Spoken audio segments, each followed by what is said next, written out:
To talk about conspiracy theory, we need to talk about conspiracy theory, namely these things called conspiracy theories. What are they? What aren't they? And just how often will I say conspiracy theory or conspiracy theory theorist? Welcome to Conspiracism. A conspiracy, if you will recall, consists of two or more people working together secretly towards some end. Now, if this is all a conspiracy is, and this minimal definition is really all we need, then what is a conspiracy theory? Well, I'm stalling, because you see, I could just say a conspiracy theory is a theory about a conspiracy and be done with it. It would be easy to state that any purported explanation of an event which says a conspiracy did it is a conspiracy theory. And I'd be happy. In fact, I've argued for that definition in all of the papers, books, and book chapters scrolling up your screen right now. But I'd be a pretty piss-poor conspiracy theory theorist if I did that, and only that. Because whilst I believe that all a conspiracy theory happens to be is an explanation of an event which involves a conspiracy, my fellow conspiracy theory theorists don't necessarily agree with me. In fact, I wrote an entire chapter on this at the behest of the University of Miami's Joe Usinski for the forthcoming Oxford University Press volume, Conspiracy Theories and the People Who Believe Them. In that chapter, I talk about three ways in which conspiracy theory theorists define what a conspiracy theory is. 1, that they are just false. 2, they aren't false, but they are inherently suspicious. And 3, they are just theories about conspiracies. I guess I'll just liberally crib what I wrote for this video. Hey, it's only technically plagiarism. Some conspiracy theory theorists define these things called conspiracy theories as beliefs or theories which are just false. Now, admittedly, this is not a commonly held position amongst conspiracy theory theorists because, well, most of us admit that not only do conspiracies occur, but sometimes conspiracy theories turn out to be true. Thus, saying they are false as a matter of fact just comes across as naive. But there are some outliers who really do seem to believe that conspiracy theories are false, and thus never rational to believe. Daniel Pipes, sometimes historian, sometimes political theorist, full-time fearmonger about Islam, claims belief in conspiracy theories concerns a fear of non-existent conspiracies. Conspiracy refers to an act, conspiracy theory to a perception.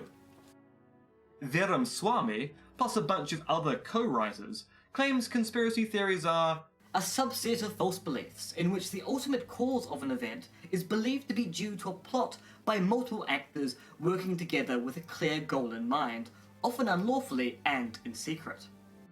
Pipes, Swamy and the others are claiming that whilst conspiracy theories are explanations of events which involve conspiracies, they're just false, okay? Now this position is weird for a bunch of reasons.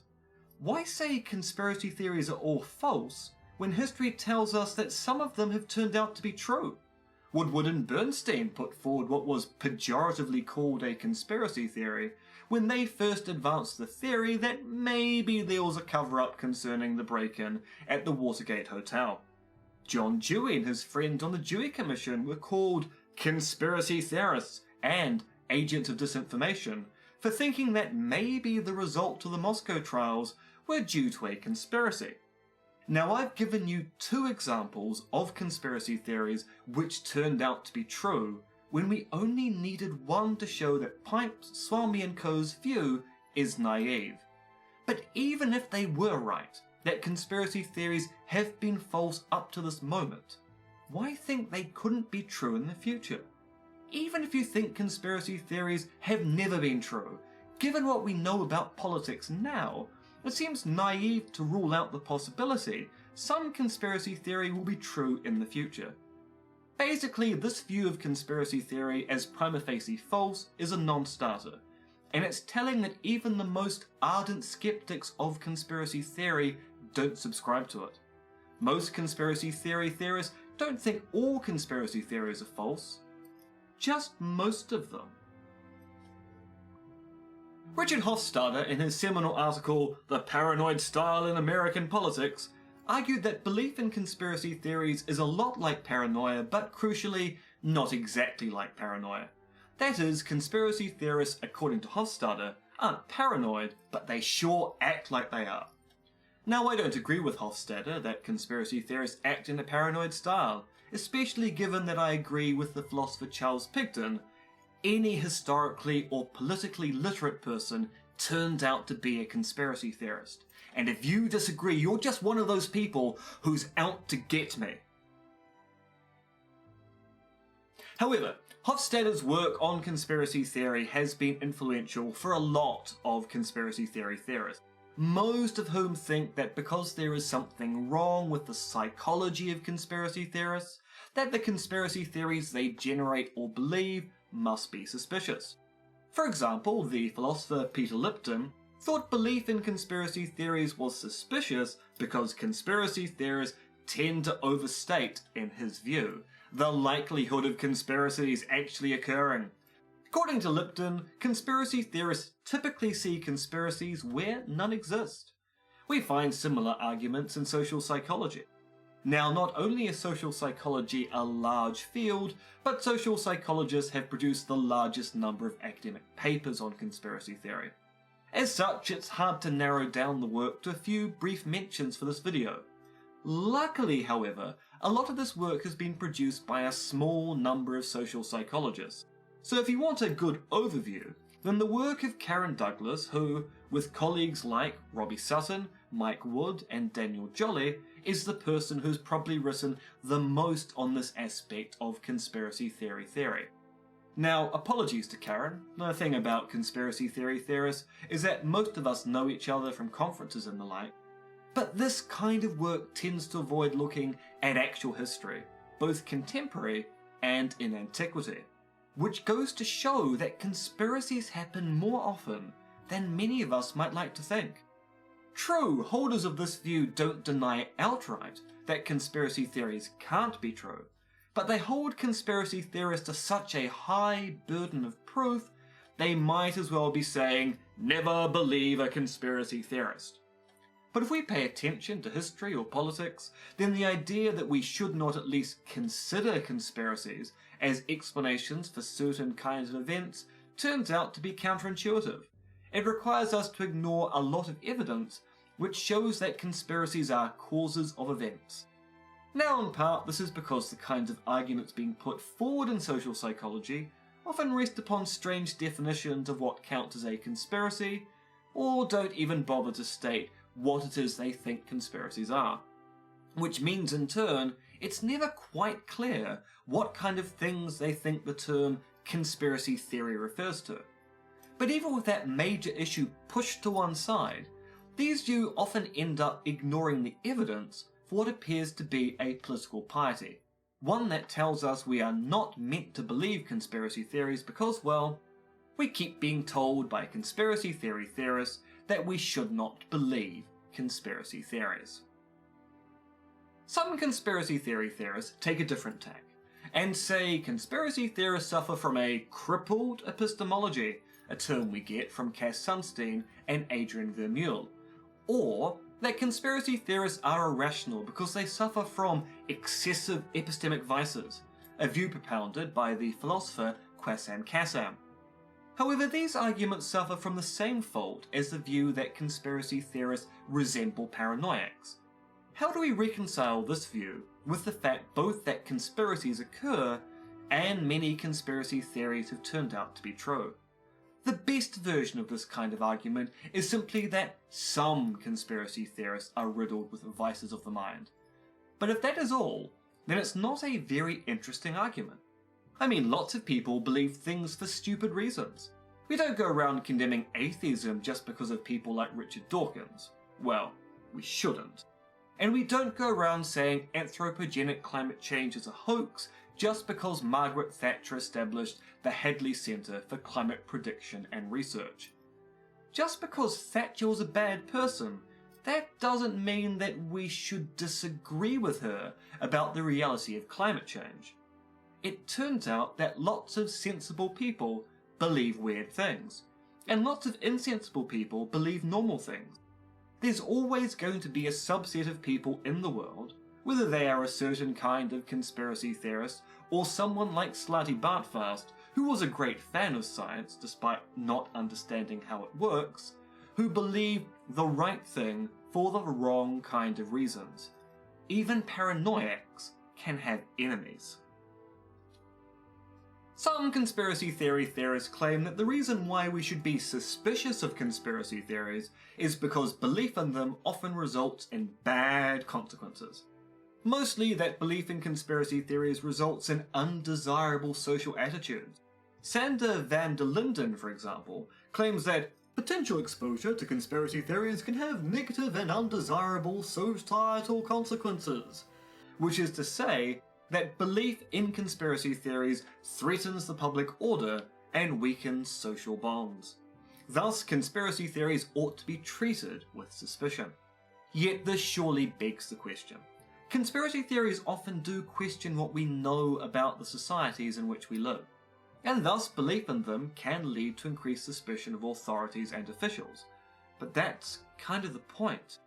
Yes, there can be bad consequences to belief in conspiracy theories, but that doesn't tell us these conspiracy theories are wrong. It just tells us that if some of them happen to be true, then maybe our trust in people or systems has been misplaced. Also, arguments about bad consequences can be easily subverted. Not believing well-evidenced claims of conspiracy can result in conspirators thinking they can get away with even more conspiracies. That's a pretty dire social consequence to an excessive disbelief in conspiracy theories. After all, a society which treats conspiracy theories with automatic suspicion is also a society which is going to be suspicious of people who ask awkward questions about conspiracies. That might be good for business, but it's bad for democracy. So if conspiracy theories aren't just false or inherently suspicious, then the only option left is that they are just theories about conspiracies, and these theories are good or bad depending on the evidence for or against them. This third option, and I'm blowing my own horn with this one, requires that we don't prejudge conspiracy theories but rather evaluate them on a case-by-case basis. That is, all a conspiracy theory happens to be is an explanation which cites a conspiracy as a salient cause of some event. Now, I say I'm blowing my own horn, but, and excuse the unfortunate metaphor, I'm also blowing a lot of other philosophers' horns at the same time. Charles Pigden, David Cody, and Lee Basham have all advanced some version of the same definition, as well as arguments in support of it. These works have defended this broad and non-judgmental, non-pejorative you might say, definition. And, as a result of taking conspiracy theory seriously, ask whether the commonplace skepticism of these things called conspiracy theories makes any sense. After all, isn't it interesting that so many conspiracy theory theorists assume that there must be something wrong with belief in conspiracy theories? Now, that's not to say that we philosophers think that belief in conspiracy theories is always and completely rational. No, we just have to commit to the fact that if someone puts forward a conspiracy theory, we have to engage in it on the evidence, rather than dismiss it just because it has been labelled as a conspiracy theory.